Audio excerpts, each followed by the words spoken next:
Dituduh suka jajan, Akas Elahi memanas, bantah tudingan Feni Alberti tularkan penyakit. Selebgram sekaligus tiktokers Feni Alberti kini tuai sorotan. Bagaimana tidak, Feni membongkar borok Akas Elahi, lelaki asal Pakistan yang jadi suaminya.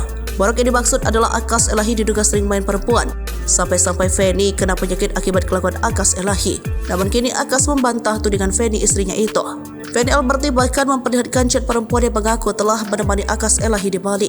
Hal itu disampaikan Feni di Instagram story-nya pada Minggu 4 Februari 2024. Sebagai bukti, ia juga mengunggah dokumen hasil pemeriksaan laboratorium yang dilakukan pada 5 Maret 2023 silam. Feni melanjutkan curhatannya, ia sebut Akas sudah tahu akan penyakit tersebut. Untungnya penyakit gonorrhea yang diidap Feni sudah semakin membaik. Akas mengaku kepada Feni bahwa ia hobi jajan di luar. Dituding hal tak mengenakan, Akas Elahi langsung akan bicara. Melalui Instagram story-nya, Akas Elahi membantah pengakuan Feni. Yang kemarin Feni upload video bicara tentang penyakit menular. Saya nggak nyangka dia bisa asal keluar kata. Dan sampai sekarang dia nggak klarifikasi. Hanya asal ngomong karena emosi. Saya tidak pernah kena penyakit apapun. Saya sehat, sudah cek berkali-kali. Karena dia selalu menuduh saya menularkan penyakit, jelas Akas Elahi. Tak hanya itu saja, Akas Elahi juga menunjukkan hasil tes laboratorium yang menunjukkan dirinya tak punya penyakit menular.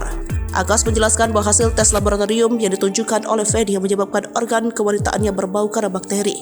Ini bakteri, dia kena bakteri, saya pun kena. Saya kena dari dia nuduh saya, kena dari saya, tulis Akas.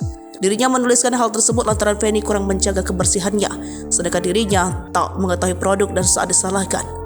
Akas pun mengaku minta maaf pada publik karena aib rumah tangganya bikin geger.